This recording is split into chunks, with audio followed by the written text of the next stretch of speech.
Okay, welcome back. This is Unit 7.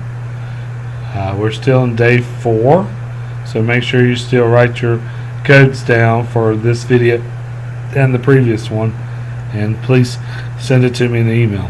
Thank you.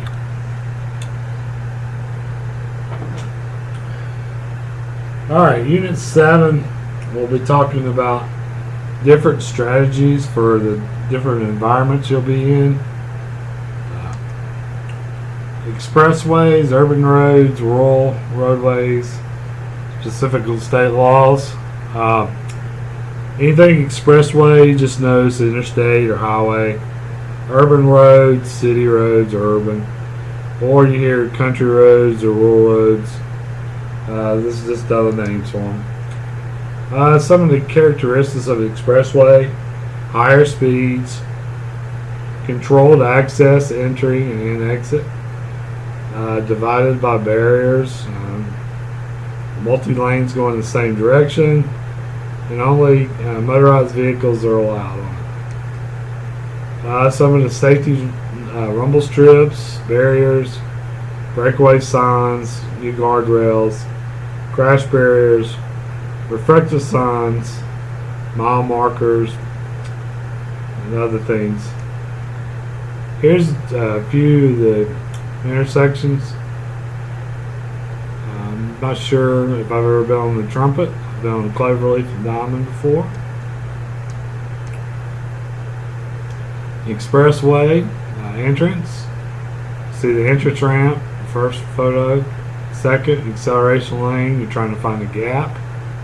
And then third, the merge area, you're merging onto the interstate. Here's a view of the entrance ramp.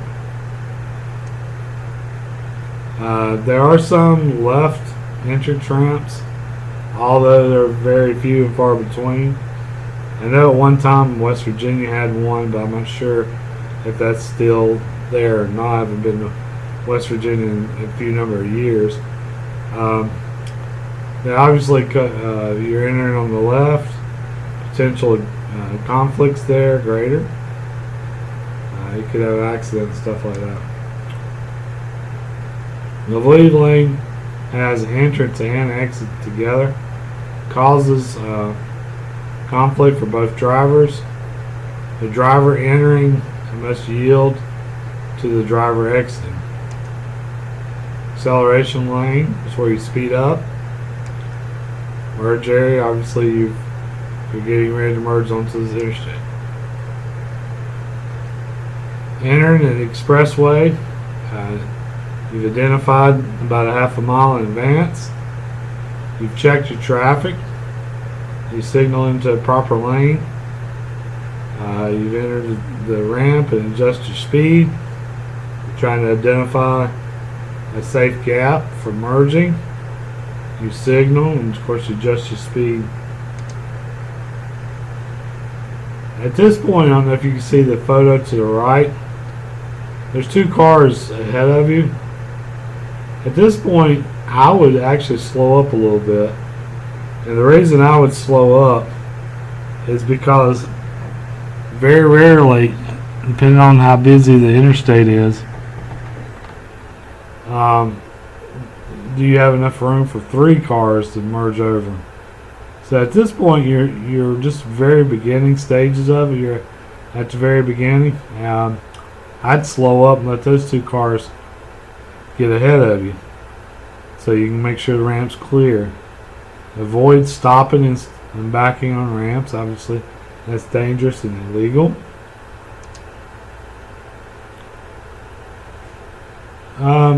Reducing risk in the acceleration lane.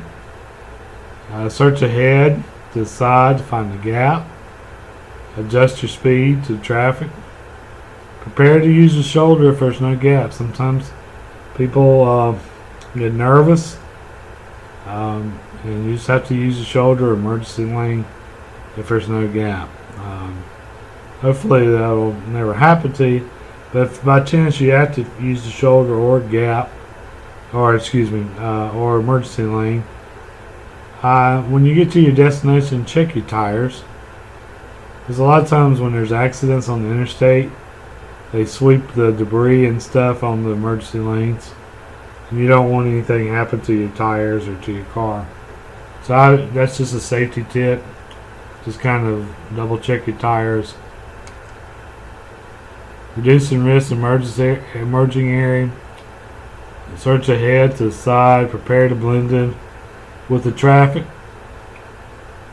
And change lanes smoothly. Driving on an expressway. If you get behind a large truck or something, you got like an 18-wheeler or a dump truck or something like that, requires your attention. Lane selection is crucial. You want to be in the best lane and the lane you need to be in. Increase your stopping distance. That's huge. Remember the 2-second rule? Interstate, I'd go 3 to 4 second rule or more. Lane markings, traffic signs play an important role. If you miss your turn or your exit, you may have to drive 100 miles out of the way just to get back to where you were to start with. So it does matter. So pay attention to those markings and traffic signs. Your search patterns. Remember we talked about visual search. You need to lengthen them because 10 seconds is not as long as on an interstate is in regular road. So maybe 30, 35 seconds. Actions need to be smooth and timed. Lane choice, depending on factors. Several factors. Volume of traffic, type of traffic, speed of traffic.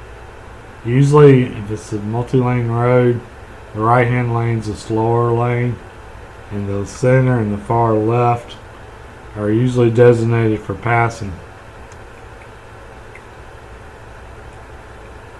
And drive at the speed of traffic as best you can.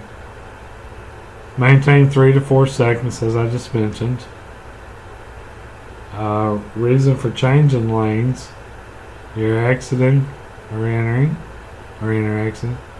You're allowing another driver entrance. You're following a large truck or a slow-moving vehicle, maybe a school bus or something like that. Lane becomes blocked. Maybe it's road construction or water in the road or ice or something, or when you're passing. Multi-lane roads, one of the most dangerous maneuvers you can attempt to pass. Higher speeds, increased risk. Higher volume increases chances of collision. And in 2, if it's multi-lane, you can be passed on the left or the right. Being passed, move over slightly if you need to. Still maintain your speed. Okay. Once pass, create some space ahead and behind. Expressway exit components. Deceleration lane is where you reduce speed safely. Exit ramp, you may be level, maybe sharply curved, uphill, downhill. Adjust speed to ramp, it may say 25 or 35 miles an hour, something like that. So you have to drop your speed pretty quickly once you get into the deceleration lane. Weave lane causes conflicts for exiting. Sometimes traffic stopped at the exit ramp when they do. Maybe it's rush hour, maybe bad weather, maybe accident, or it could be there's a couple here locally short deceleration lanes and very slow ramp speeds. Some of the characteristics or special conditions. Expressways usually go through cities. Could potentially have some work zone problems, disabled vehicle, toll booths, emergency or official vehicle crossovers.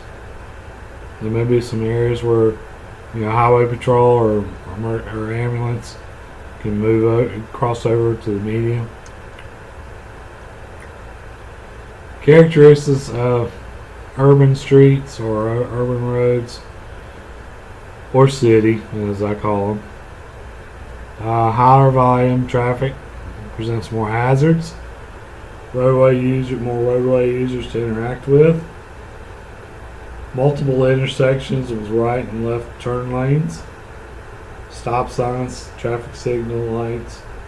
Stores, businesses, public transportation, and of course, good old rush hour. Staying within the posted speed. Look at least 2 blocks ahead. Remember the IPD process. Situations with closed zones and line of sight restrictions. Stay within posted speed. We already talked about that. Reducing the risk and increasing your following space. Search ahead to the sides, to the rear. Move slightly to the right. And signal early to try to prevent tailgaters. Slow down as you approach traffic signals. Do not block the intersections. Remember what we talked about. Select a lane with the fewest hazards. In other words, if there are 2 lanes going the same direction in a stoplight, or one lane has 10 cars and the other lane has 5, well, the lane with the 5 cars presents you with the fewest hazards. Following other people, other ones, be alert. Be alert for sudden stops. Oncoming traffic, keep as much space as possible. Take actions if a oncoming driver comes across the center lane. Once again, fewest lane potential hazards. Right lanes, usually the slower ones, as I mentioned, in the interstates. Avoid driving next to cars or other vehicles. Drive in the correct lane. Changing lanes in city roads, pretty much the same way as usual. 1, check the following traffic. 2, signal. 3, check your blind spots. Okay. Check your lanes without slowing, and of course, cancel your signal. Passing on urban roads, make sure you can pass safely and legally. It is illegal to pass at an intersection of double yellow lines. You know, we talked about that in Unit 6. Okay. Return to your lane after you have a safe gap to do so. Shared turn lanes, those are coming a little bit more popular. Shared left-hand turn lanes. Vehicles can get in those shared left-hand turn lanes and not have to hold up traffic. You're only supposed to drive about 200 feet in them. You can't just joyride once you get in. And move far left as possible. Shared turn lanes, same as usual. 1, check traffic. 2, signal. 3, adjust speed. Wait for a gap and then complete your turn whenever you're at your destination. Shared left turn lane, entering a street or driveway. Signal left and stop at the edge of the road. Check traffic. If a gap at the left but not at the right, you can enter turn lane. When traffic's clear, you enter the nearest lane. Driving in moderate and heavy traffic, try to move with the flow. Anticipate lane blockages. That's where it's important to know what your lane's doing, your area. That way you can make the appropriate lane change. No gap. People cut you off with the gap. You gotta predict when traffic stoppages. Identify 1, 2 lane streets. And if you live in a bigger city, there's roads that have reversible lanes. Moderate to heavy traffic. Plan ahead. Yield to oncoming traffic and pedestrians and crosswalk. Turns allowed in more than one lane. Or you might have 2 left-hand turn lanes or 2 right-hand turn lanes. Driving on one street or 2 in special circumstances. There's parked cars, just like what we see in the photo. Blocking the intersection, unexpected situations on crowded streets. Pedestrians, bicyclists, and public transportation. Rural roads or country roads. Lower volume and speeds. Roadway shoulders may be narrow. Various surfaces. Fewer signs, signals, pavement market, steep hills, open bridge, grade, uncontrolled railroad crossings and intersections. Allow more time for your hazards. Brake and steer without losing control. Adjust speed conditions are safe. Once again, try to do 20 to 30 seconds visual lead time.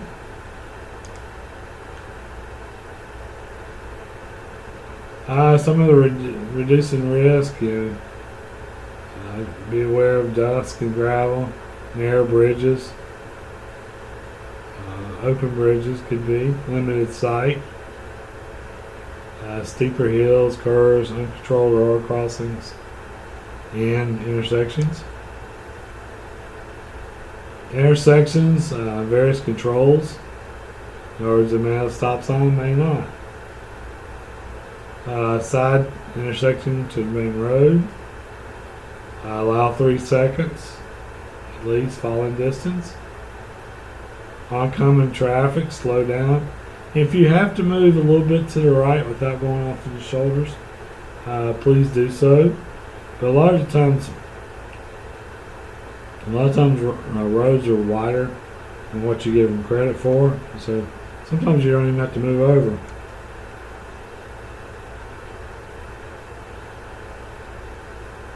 Passing on rural roads obviously is more dangerous than a 2-lane road. Pass one car at a time. If you see an oncoming car, do not attempt to pass. We kind of went over this earlier. Driving through a curve. You want to reduce speed before you get to the curve. As you approach, right hand portion, turn. As you're turning, maintain your speed. When you get out of the turn or apex, resume speed, accelerate. Approaching a crest, use the right hand portion of the lane. Reduce speed, check your traffic. Traveling downhill or downgrade, control your speed. Check for large traffic, do not outrun traffic or pull off the road. Alright, some special road conditions. Sometimes you have to slow move traffic, maybe it's farm equipment, maybe it's something else. Use caution, don't blow your horn. This next bullet point, a lot of people may get upset, but please understand what I'm about to say. Animals, do not swerve into oncoming traffic or off the roadway to avoid hitting an animal. Sometimes the safest alternative may be hitting the animal.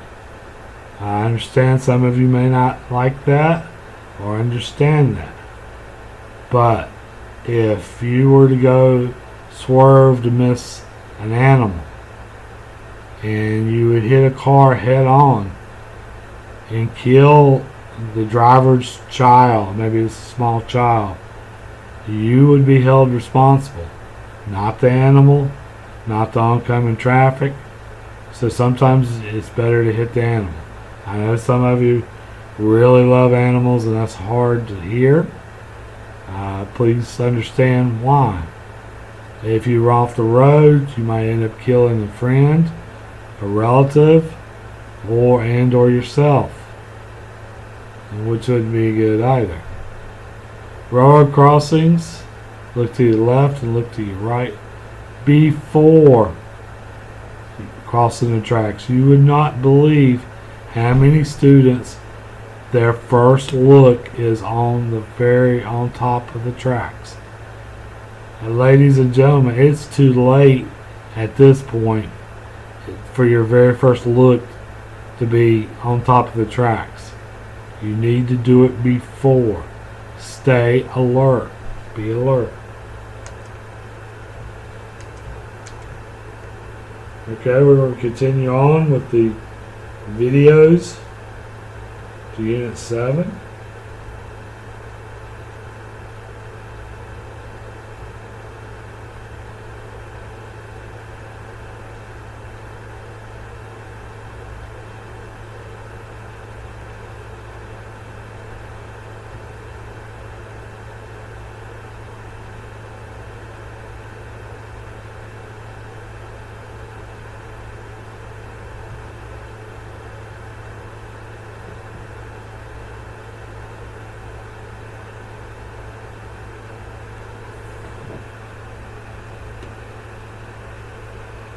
We'll start with the merge. We begin looking early, so we'll have plenty of time to find an adequate gap and room to accelerate after we find one. Any gap should be large enough to give us at least 2 seconds in front and 2 seconds behind. We can't count on drivers to let us into a gap that isn't large enough.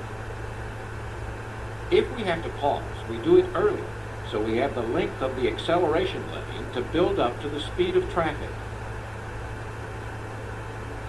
It's important to make absolutely sure of a gap before committing to it. Aborting can be dangerous. When we merge onto a highway, we need to turn around in order to see the highway. What makes it particularly difficult is that we're moving, and we have to look ahead at the same time. Quick glances behind will let us see traffic on the road and find a gap to merge into. Ah, behind that gray car. Now, because of the way we've adjusted the mirrors, we can generally see the cars on the highway in the left mirror. Ah, there's the gray car. Just a few more seconds. It's past us. Now we can merge. But first, one more look behind just to make sure.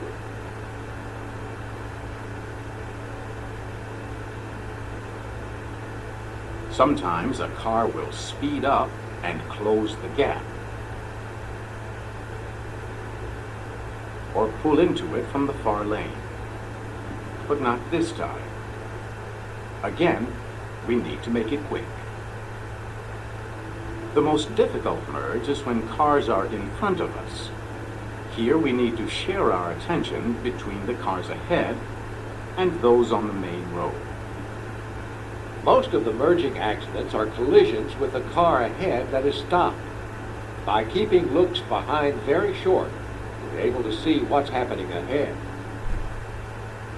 If we wait until no one is in front of us, we are free to concentrate on the merge. Most freeways have long merge lanes that let us keep going while we look for a gap. But some merge lanes are short, and we have to stop and wait for a chance. Here, we need to wait until the cars ahead have merged and the way is clear. If we were to be looking behind, we wouldn't see that the car ahead has stopped. This is one of the big contributors to merge crashes. We can't assume the way is clear unless we see that it is clear. Even then, we don't start forward without looking first. Any change in position on the road, whether to change lanes or to merge, requires the use of our mirrors and quick looks behind.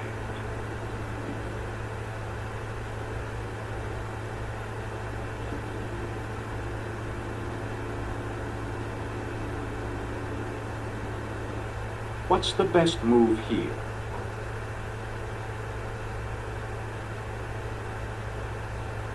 Ordinarily, we might do that driver a favor by moving to the left lane. But remember, as we approached, we were watching the mirrors and saw that car passing it. So the only alternative is to slow down while the car enters.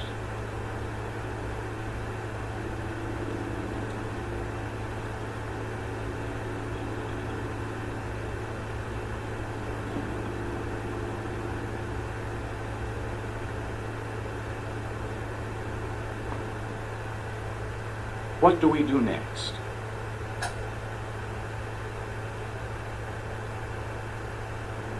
We expect that a passing car may pull into the deceleration lane and block our path.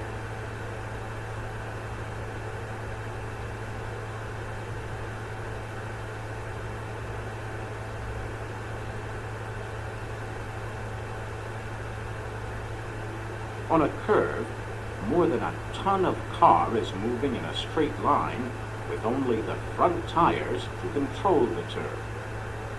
If we're moving too fast for the degree of the curve, the tires can lose their grip and let the car slide sideways right off the road. Each year, almost 500,000 crashes result from taking curves too fast. If there's a posted limit, believe it, highway engineers rarely slow people down more than necessary. Curves often turn out to be sharper than they appear. Braking in a curve can be risky, since the curve may already be straining the tire's grip. Entering a curve slowly avoids having to brake and lets us accelerate out of it. A light pressure on the gas pedal leaving the curve helps maintain contact with the road and helps us get back up to highway speed. We actually make better time than entering too fast and having to brake. It's easy to build up speed coming down a long or steep hill. Once the car has built up momentum, it can be very hard to slow down. As with curves, it's best to start slow and finish fast. Hill crests can hide surprises, and trying to stop on a downgrade only makes the situation worse. The best way to avoid an unpleasant surprise is to approach the crest at a speed that will let us stop for anything.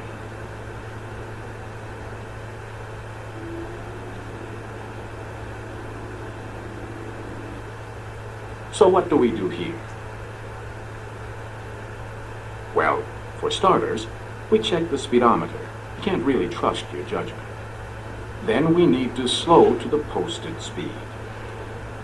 What next? Right. We'll give it a little gas to accelerate slightly.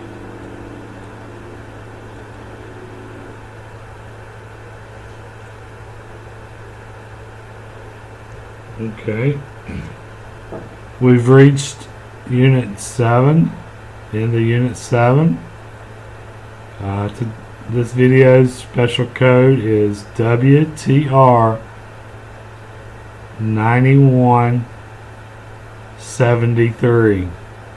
WTR 9173. Thank you.